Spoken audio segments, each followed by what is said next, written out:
I didn't cheat. I just reconnected with someone who actually gets me, she said proudly. So I moved out while she was at his house. Now her friends cut her off, and she's posting sad poems on Instagram. Hey viewers, before we move on to the video, please make sure to subscribe to the channel and hit the like button if you want to see more stories like this. Thanks.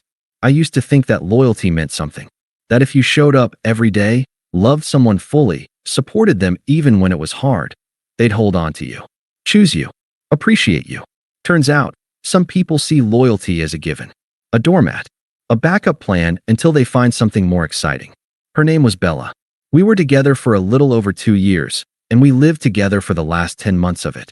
When we first met, she told me she'd been burned by emotionally unavailable men and just wanted someone consistent, someone who'd make her feel safe.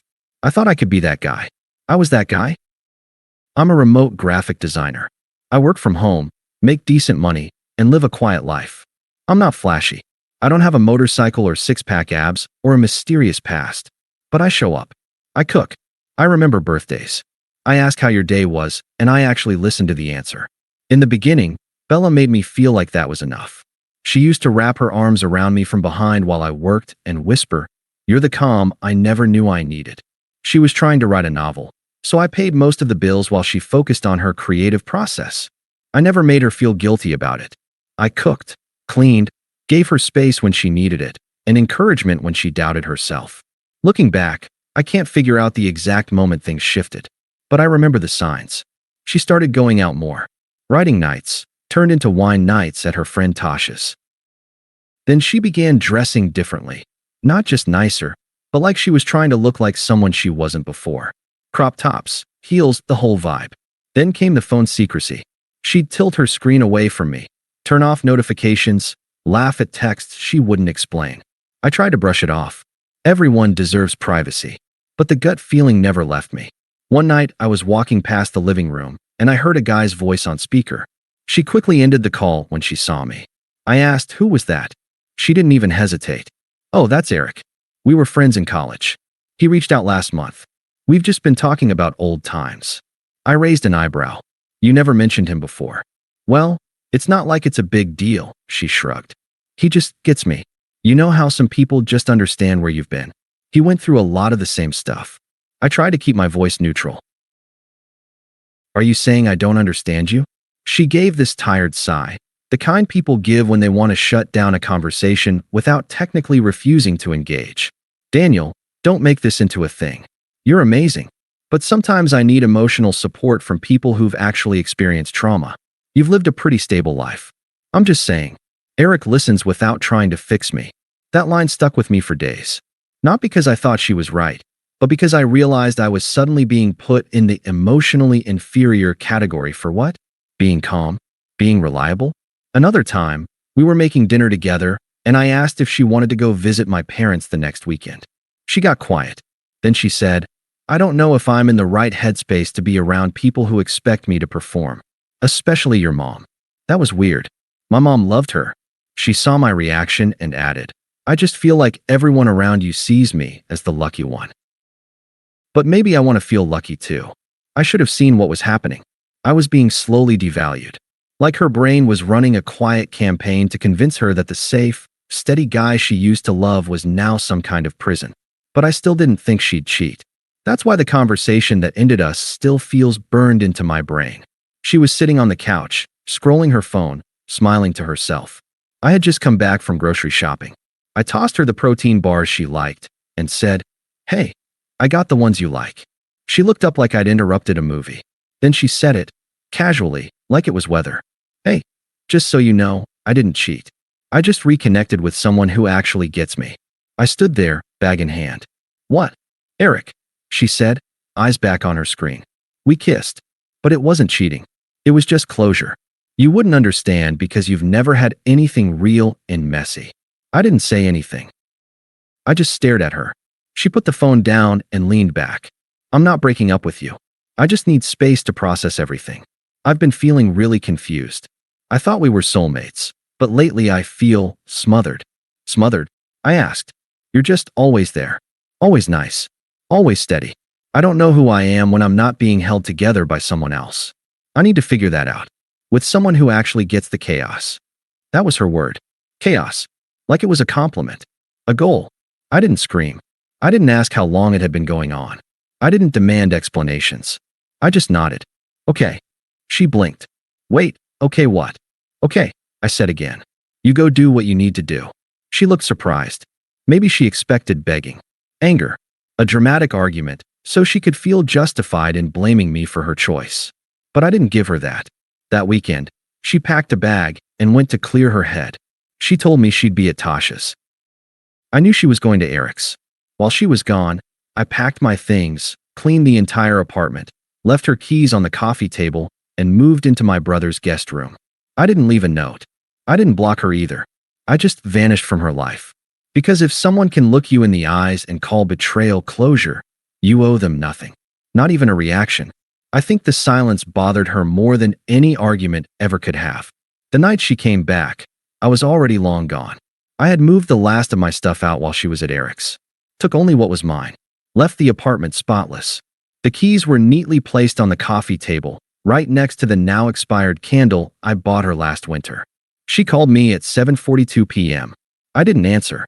Then she texted, Bella, what the hell is this? Where are you? Why are your drawers empty? Then a minute later, Bella, seriously? This is immature, Daniel. I told you I needed space. This is a huge overreaction. I didn't reply. 10 minutes passed. Bella, so you just leave while I'm gone? Like a coward? This is abandonment. I was vulnerable, and you knew that. That word. Abandonment. The same woman who had just kissed another man and talked about reconnecting, like it was therapy, now wanted to paint herself as the one betrayed. I left my phone on silent. A few days later, my brother Matt asked me if I was okay. I said, I don't know what I feel yet. That was the truth. It wasn't rage. It wasn't heartbreak. It was something duller. Like I'd been slowly replaced by a version of myself she didn't even respect. Bella kept texting. Bella, this isn't what I wanted. I didn't leave you. You left me. I'm not asking you to come back. I just think we should talk. Like adults. I muted her number. A week went by. Then two. Vanessa, one of Bella's old friends, texted me out of nowhere. Vanessa, hey, just want you to know I get it now. I used to think you were too quiet, too passive. But I see what actually happened. Bella's been a mess lately. Crying to everyone. Eric dumped her like 5 days in. I read the message twice. 5 days. That's how long her soul connection lasted. Apparently, Eric told her she was too intense. Said she was draining and too emotionally dependent. Which, honestly, is exactly what she once accused me of, because I cared enough to ask questions when she started acting distant. Vanessa added one more thing. I'm not taking sides, but people are seeing it now. She romanticized dysfunction. You never had a chance. I didn't reply to Vanessa. I didn't want to be pulled into it. But I appreciated the honesty. That same night, I checked Bella's social media. I shouldn't have, but curiosity won. Her Instagram, once filled with cutesy selfies and filtered coffee mugs, was now unhinged. All black and white photos. Crying eyes. Quotes like, you can't lose someone who was never really yours. The calm ones always hurt you in silence. I wish I'd known that safety isn't the same as love.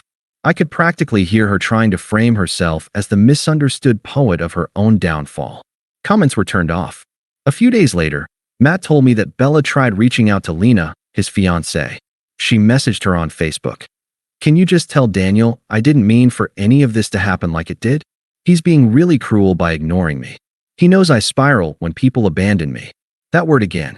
Abandon. Funny how she rebranded cheating into a trauma response. Meanwhile, I was finally sleeping again. Eating better. Designing more. I landed 2 new freelance clients in 1 week. My brother's guest room started to feel like my own space. Bella, on the other hand, was spiraling. She posted one of her old short stories on Medium. I recognized the plot. A woman in a relationship with a controlling, passive-aggressive man who used silence as a weapon. The main character cheats, and it's framed as empowering. The ending? She's alone, misunderstood, and the reader is supposed to feel sorry for her. It had 3 likes. One was her own. She followed it with another quote post. Some people only love the version of you that they can control. Projection, line by line. I still hadn't said a word to her. Not a single text. Not a call. Not even a scene receipt. And that's when her messages shifted from confused to desperate. Bella, I get it. You're punishing me with silence. Congrats. You win. I'm miserable. Eric was a mistake. I was vulnerable. I didn't know what I wanted. But I always came home to you.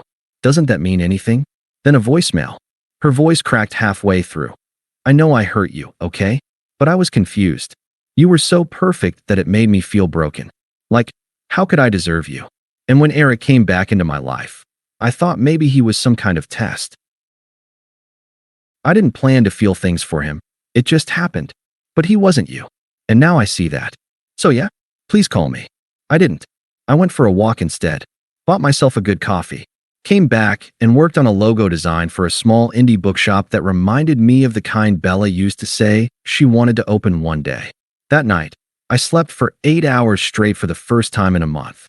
A couple weeks after that voicemail, Bella stopped pretending she had dignity left. She sent me a photo of an old note I'd written her during our first year together. It said, "You make coming home the best part of my day." I remembered writing it. I left it on her pillow one night when she was doubting herself. Bella, do you still remember writing this? Did none of it mean anything to you? I didn't answer. She followed it with a paragraph-long message. No punctuation. No breaks. Just a frantic stream of text. Bella, I miss the way you looked at me like I was whole even when I wasn't, and I know I pushed you away, but it was never because I didn't love you, it was because I didn't know how to love myself. And Eric just made me feel seen for a second, but it wasn't real, it was never real, and now I'm stuck, and you won't even talk to me. And it's killing me, because you were my person, that one I didn't even finish reading. Because by then, I wasn't angry anymore. I wasn't heartbroken. I was removed. Like she was someone I used to know, from a different part of my life I didn't want to revisit. I'd already found a new apartment. Small but clean. White walls. Hardwood floors. No memories baked into the corners. I got a big desk for my design work, a cheap coffee maker, and a plant I named Felix. That little place felt more like home than anything I'd had with her. I started waking up before my alarm. I stopped checking her socials. I started listening to music again, something I didn't even realize I'd stopped doing. Then came the final stage of her unraveling, the guilt bombs. Bella, you seriously just threw away 2 years like they were nothing. When you were unemployed and depressed, I was the one who held you up. I gave you everything. Now you won't even look at me? You owe me at least a conversation. That word, oh, stuck in my head. As if my silence was some form of debt. As if my only value was being someone she could lean on when it suited her. Then, out of nowhere, she showed up at my new place.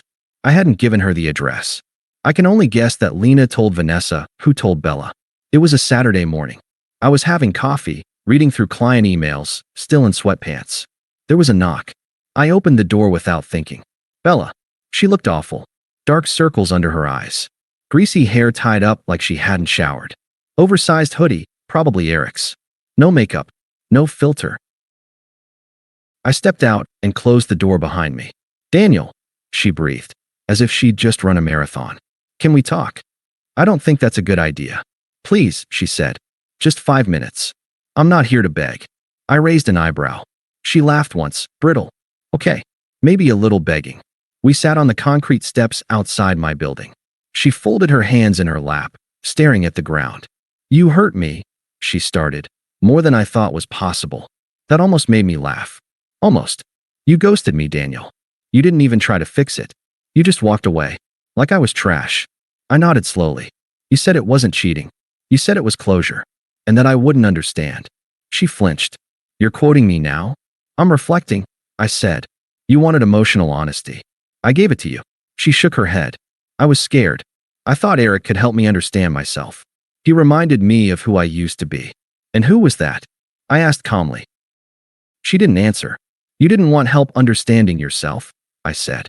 You wanted to feel wanted by someone new. And when the novelty wore off, you came back looking for what you threw away. I didn't throw you away, she snapped. I got confused. Confused people don't kiss their exes and justify it as personal growth. Silence. Then she tried to soften. Look, I know I messed up. But we were good together, Daniel. I could see us finding our way back. You were home to me. I looked at her, really looked at her, and realized that I didn't feel anything. Not anger. Not desire. Not even disappointment. She was just gone. Like a shadow I'd walked out from under. So I stood up. I'm not your home anymore, I said. I don't think I ever really was. You were just passing through until you found something more exciting. She looked up, eyes watering. You're really not going to give me another chance? I smiled politely. No. But I hope you find what you're looking for. Just not here. I walked back inside and locked the door. She didn't knock again. She never reached out again after that day on the steps. Not directly, at least. But every now and then, I'd hear about her through other people. Vanessa messaged me once, maybe a month after the doorstep encounter. Just FYI, Bella's telling people you emotionally abandoned her. She says she tried to reconcile, and you refused to grow. I thought you should know. I thanked her and asked her not to send me updates anymore. Bella could spin the story however she wanted. The people who mattered knew the truth. And the rest? Let them believe whatever made them feel important. Her social media went full spiral after that. I didn't check, but Lena showed me one post out of sheer disbelief. Bella had started a healing account. All cryptic quotes, untagged selfies, and captions like, "Sometimes the calmest people are the most dangerous." Don't confuse silence with peace. She had 2 followers and 4 likes. I was done caring. By then, I'd started dating again. Not rushing. Just meeting people, figuring out who I was without someone draining me. I met someone quietly, without drama. Her name's Elise. Kind, sharp, and grounded. She doesn't need to be understood by chaos. She's already emotionally fluent in peace. One evening, months later, I ran into Vanessa and a couple of Bella's old friends at a mutual acquaintance's birthday party. I hadn't expected to be invited, but apparently people had picked sides, and I wasn't on the losing one. Vanessa hugged me. You look good. Like, actually good. Calm. Confident. Like you slept for once. I sleep better when I'm not being gaslit, I said with a smirk. The others laughed. One of them, her name was Rachel, leaned in and whispered. She thought she could fix you, and now she's the one writing breakup poetry on Twitter to an audience of no one. I just shook my head. There's nothing to fix. As we talked, I spotted Bella across the room. She hadn't seen me yet. She looked faded. Same old hoodie-style fashion, unbrushed hair tied up, holding a drink she wasn't really sipping. She was talking to someone, but she wasn't present. Just floating. Drifting. Like someone who had lost the script she used to perform. Then she saw me. For a second, her face lit up like she might come over. Maybe she thought I'd offer a polite wave. A smile. A moment of shared nostalgia. But I didn't do anything. I didn't look away either. I just looked through her. Like she was another guest at a party I didn't need to speak to. She blinked, hesitated, then turned back toward the bar. That was the last time I saw her. She's not part of my story anymore. These days, I live a smaller but better life.